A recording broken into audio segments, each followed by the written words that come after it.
Good day, sir. I'm Kinikin Tribidal and my buddy, Kinit J. Tribidal.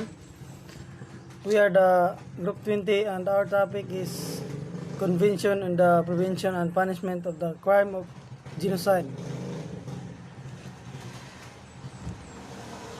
The Convention on the Prevention and Punishment of the Crime of Genocide was adopted on December 9, 1948 and entered into force on January 12, 1951 after the required number of countries had ratified in the convention was not adopted on July 7, 1950 as mentioned.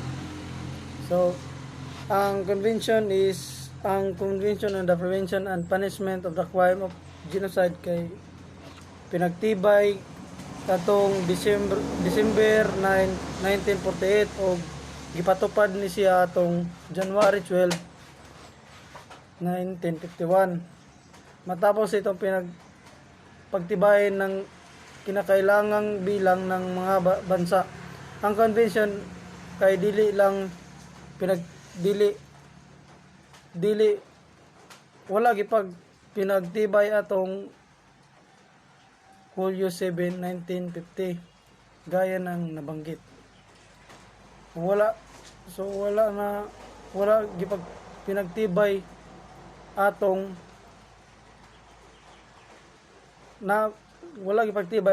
December 9, 1948 kay gikuan jud ni siya atong July 7, 1950.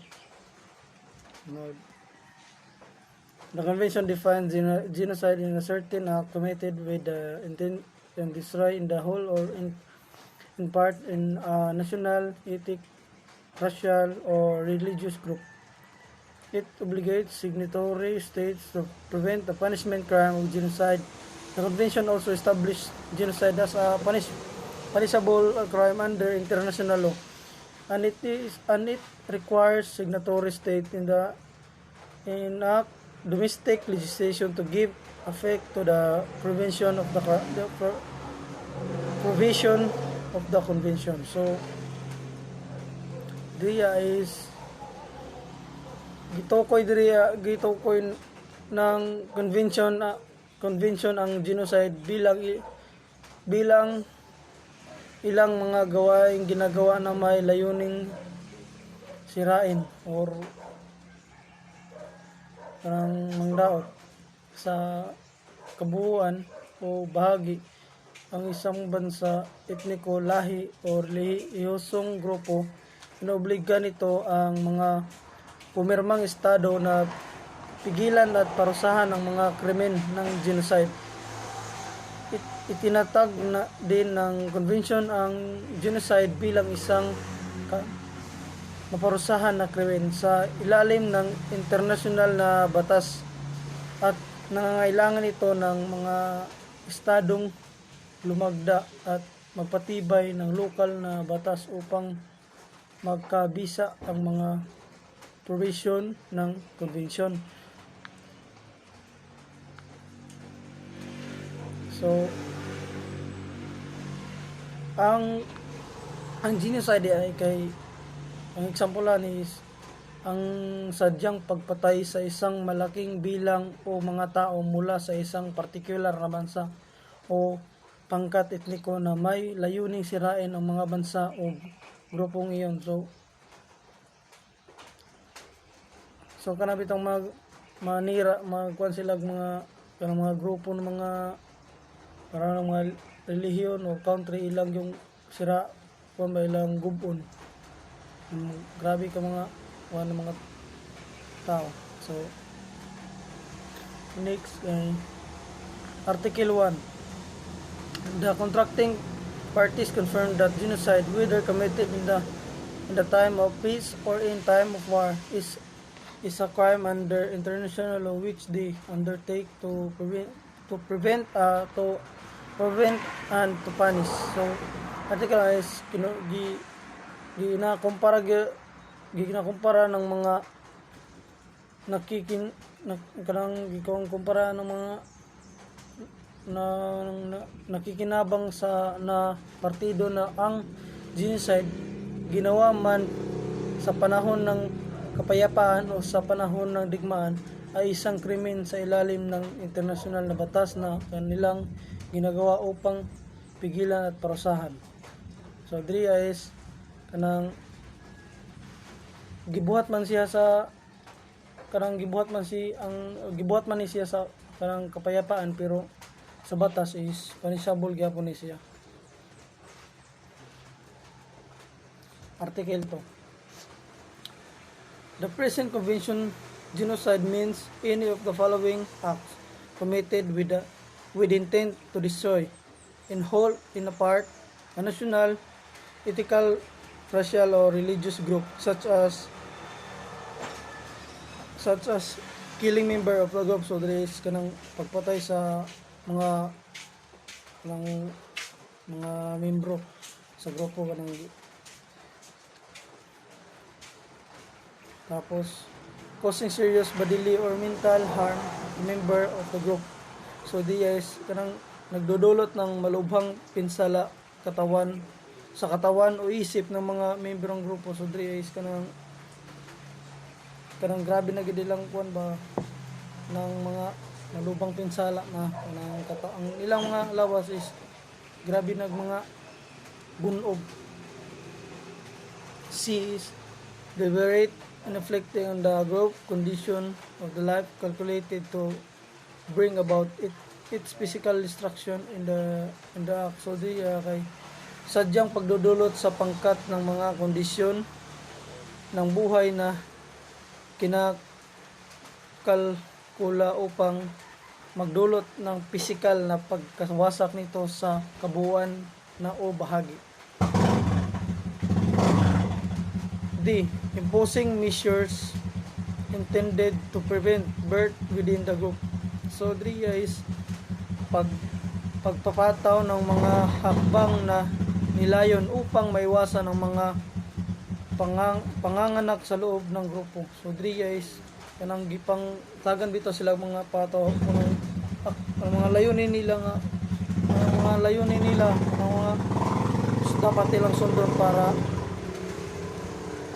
maiwasan, malikayan nila ang kanang bitang sa ilang grupo, malikayan nila ang kanang pag manganak sila, dili sila sa kuan nga nang, o if manganak sila is dapat dili dito sa kuan sa sulod sa ilang grupo, dapat sa gawas lang manang na sila yung mga protocols na dapat sundon to kay para dili sila manganak sa ilang grupo, sa ilang sulod sa ilang grupo. This forcibly transferring children of the group to another group. So is gi-force nila nga ang mga bata sa ilang grupo is transfer nila sa laing grupo. So bali ko example sa pamilya, sa amuang pamilya. So ako i-force ko sa akong papa nga i-transfer ko sa laing pamilya nga na ba murag ikuan ka, balhin ka, transfer gani, balhin. Article 3. The following act shall be punishable. 3 is kanina mga acts is punishable gani siya. Number 1 is genocide, mo tong yun na conspiracy committed kanang bitawang puminta conspiracy kanang bitawang kasabot kanang naiplano mo, kasabot nimo kanang nagplano mo nga mo buhat to isa ka illegal act, punishable siya sa. Tapos direct and public insistment to commit genocide. So is kanang direkta bitaw yung direktang kanang pampubliko bitaw nga buhat po kag genocide kanang mga illegal act niya po. Attempt to commit genocide. So is kanang attempt pag yung attempt is kanang bitang Tagalog pa kanang pagtatangka kanang magtangka ka ba mubuhat ka og genocide. Tapos complicity in genocide. So is kanang pamintag publicity is kanang itong makigsabuatan ka sa isa ka tao para makabuhat mo og genocide o mga act bitaw nga illegal. Article 4, person committing genocide or any of the other act enumerated in Article 11 shall be punishable whether they are constitutionally responsible rulers, public official or private individual. So diriya is ang mga tao nga gagaw mo buhat og mga genocide o bisagon sa man sila ang mga gibuhat diha nga na mention sa Article 11 kay kuanang gyapon sila o maparusahan gyapon sila. Kuan. So diri pag mo kwenta diri pag makabuhat sila diri sa Article 3 kana sa A to A makabuhat sila na is punishable gid nagid sila punishable gid sila na sila parusa nga makuha. Ang 5 is the contracting parties undertaking to diriya is ang mga nakikinasang partido ay nagsasagawa alinsunod sa kanilang mga konstitusyon ang kanilang batas para pagkabisa ang mga probinsyon na kumbensyong ito at lalo na upang magbigay ng epekto mga parusa sa mga taong nagkasala ng genocide walin man sa iba pang mga aksyon ay banggit sa artikulo. Marag yapon idris kanang pag makakuan gyapon ka diri og mga convince na basta una mga pag makakamit ka atong mga makakamit ka atong nasa Article 3 is punishable gyapon ka diri sa kun. Article 6, person charged with a genocide or any of the other enumerated in Article 11 shall be tried by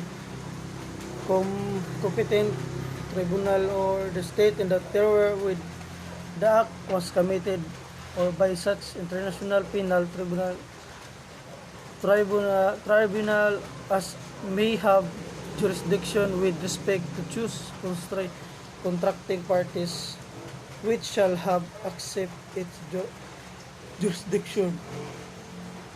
So, ang mga taong gikasuhan sa genocide alinman sa mga iba pang mga kilos na nabanggit sa Article 11 o Article 3 is dapat litisin ang isang karapatang tribunal ng estado sa teritoryo kung saan ginawa ang mga kilos o mga illegal acts ng mga gibuhat nilang mga illegal kanang panisabol ng mga binuhatan o ng naturang international na tribunal ng penal na maaring may jurisdiction na may kinalaman sa mga kontrata na partido sa nasa na ay tinanggap ng jurisdiction nito. Next na Darbo.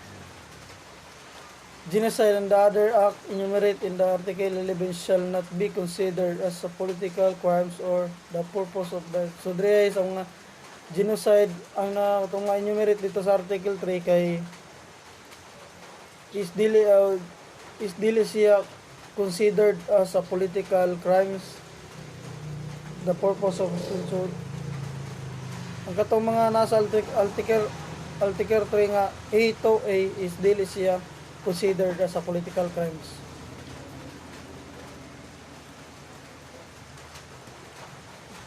So Article 8, any contracting party may call upon the competent organs or the United Nations to take such action under the charter of the United Nations as they considered appropriate for the prevention and suppression of acts of genocide or any of the acts enumerated in Article 3. So, maaring tumawag ang alinmang partido sa pagkontrata sa mga karampatang organisasyon ng United Nations na gumawa ng ganoong aksyon sa ilalim ng karakter ng United Nations ayon sa kanilang itinuturing na angkop para sa pag-iwas ay at pagsugpo sa mga gawa ng genocide o alinman sa iba pang mga aksyon na nabanggit sa Article 3. Article 9. The disputes between the contracting parties relating to the interpretation, application, the fulfillment of the provision, including those related to the responsibility of state for genocide or for any of the other acts enumerated in Article 11, shall be submitted to the International Court of Justice at the request of the parties of the dispute. So, DREA is ang mga hindi ang kanang dili nila nga kanang bitong pagkakaunawaan sa pagitan ng mga kontrata sa partido, kanang mga grabe na gid kakuan ba, dili sila kanang kalabang gid sila nang dili gid sila kanang magsabot-sabot lang. So kaugnay ng kuan kaning ang ilang kuan is balin maka ang uban pa nga mga aksa na kuan acts enumerated sa Article 3 is dapat isubmit sa International Court of Justice para dito sila husayon or para dito makuha na makita kung kinsa tong mali or kinsay tama ato sila o kinsay guilty sa ilahang duha. So, mara to. Kapag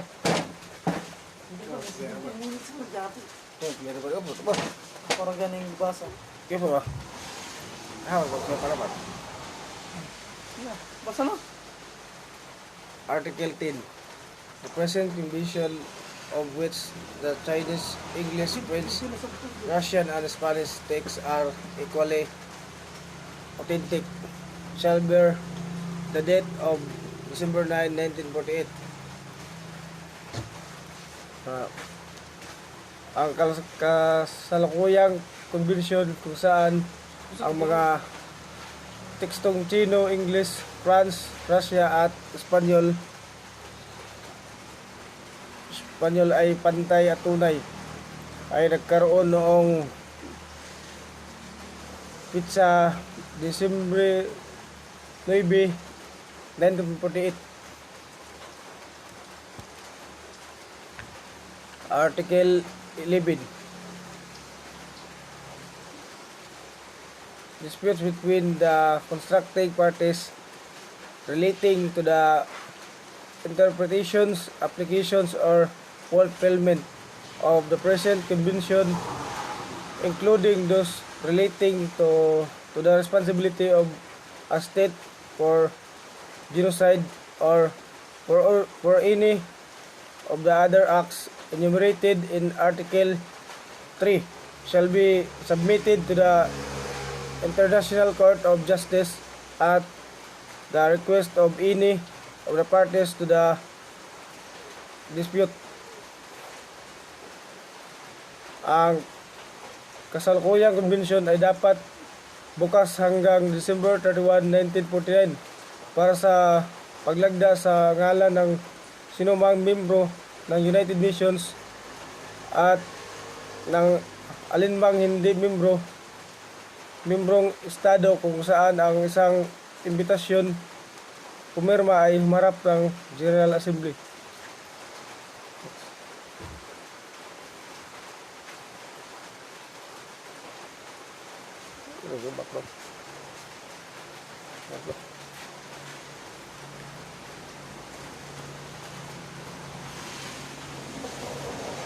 Mali na ito ba?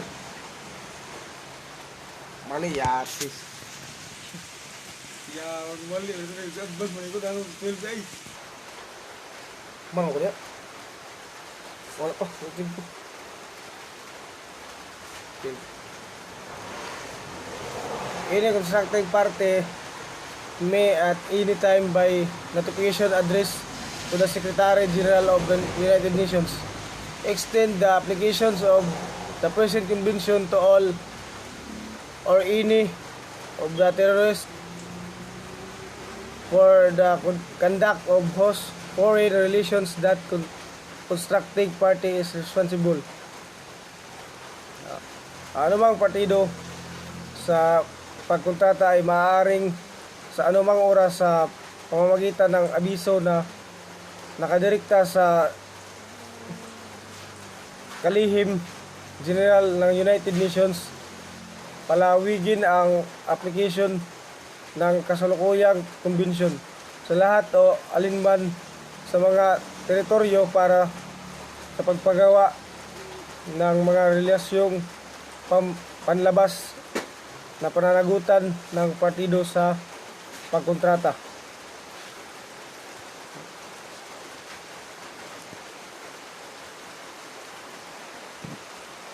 On the day when the first 20 instrument of ratification or accessions have been deposited, the Secretary General shall draw up a process verbal and transmit a copy thereof to each member of the United Nations and to each of the non-member state completed in Article 11.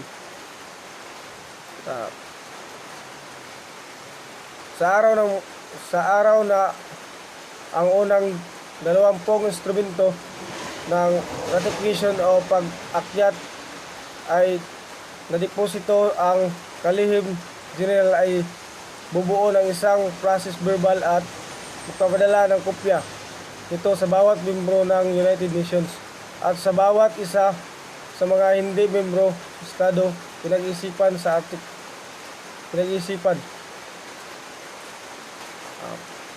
The present convention shall come into force on the 98th day following the date of deposit of the 28th instrument of ratification or accessions. Ang kasalukuyang konbensyon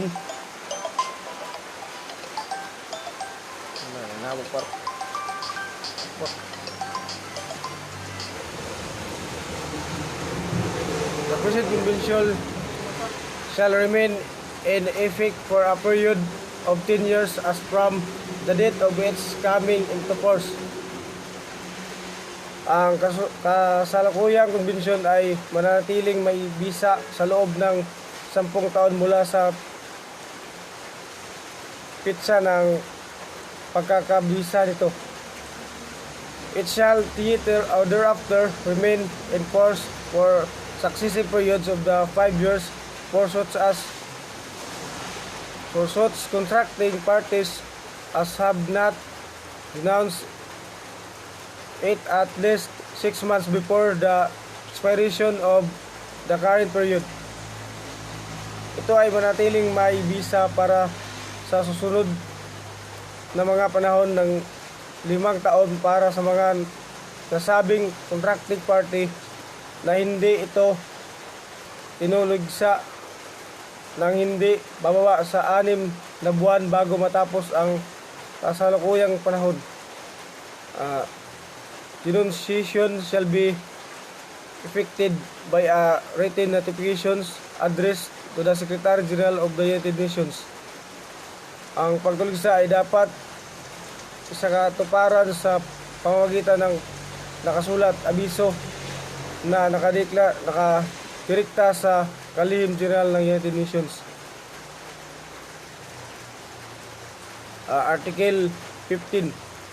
If as a result of denunciations the number of parties to the present convention should become less than 16, the convention shall cease to be in force as from the date on which the last of this denunciation shall become effective. Kung bilang resulta ng mga pagtuligsa ang bilang ng mga partido sa konbensyon, ito ay dapat na mas mababa sa 16. Ang konbensyon ay titigil sa bisa mula sa pitsa kung saan ang huling mga pagtuligsa na ito ay pagkakabisa.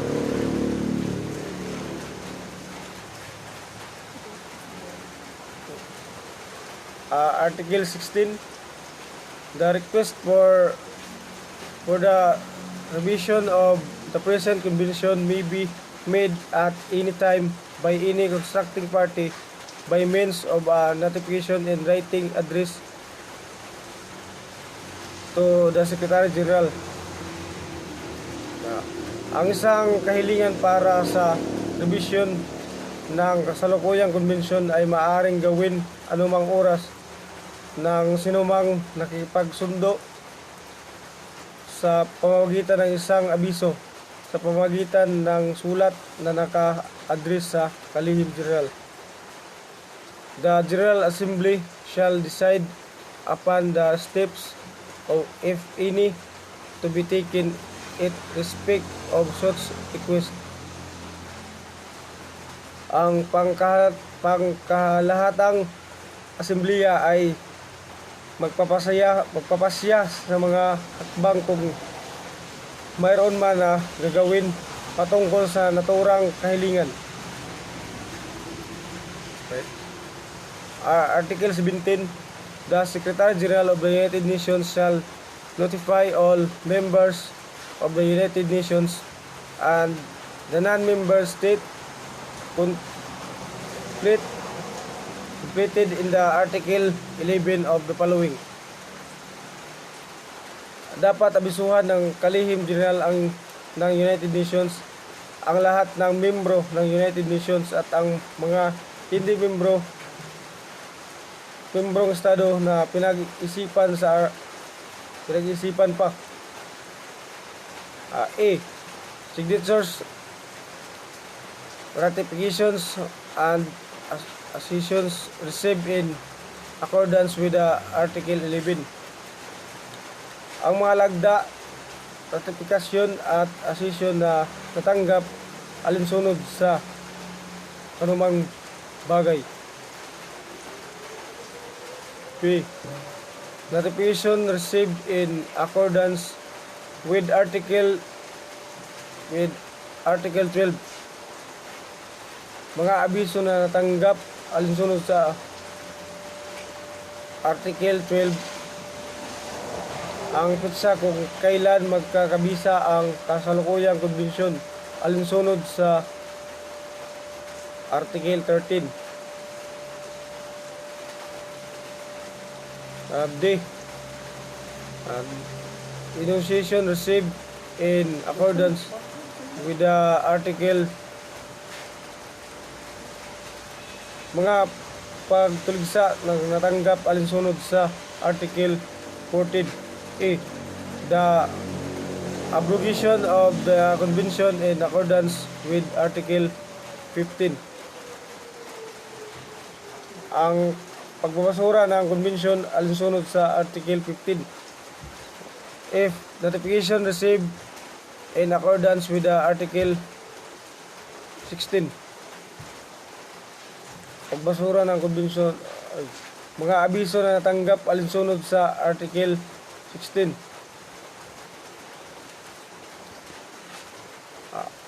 Article 18. The original of the present convention shall be deposited in the archives of the United Nations. Ang original ng kasalukuyang konbensyon ay dapat ideposito sa archive ng United Nations. A certified copy of the convention shall be transmitted to each member of the United Nations and to each of the non-member state completed in Article 11.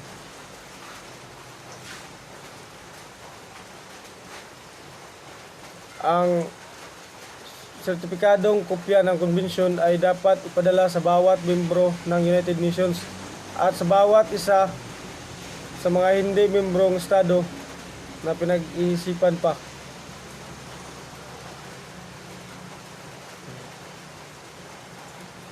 The last is Article 19. The present convention shall be registered by the Secretary General of the United Nations on the date of its coming into force.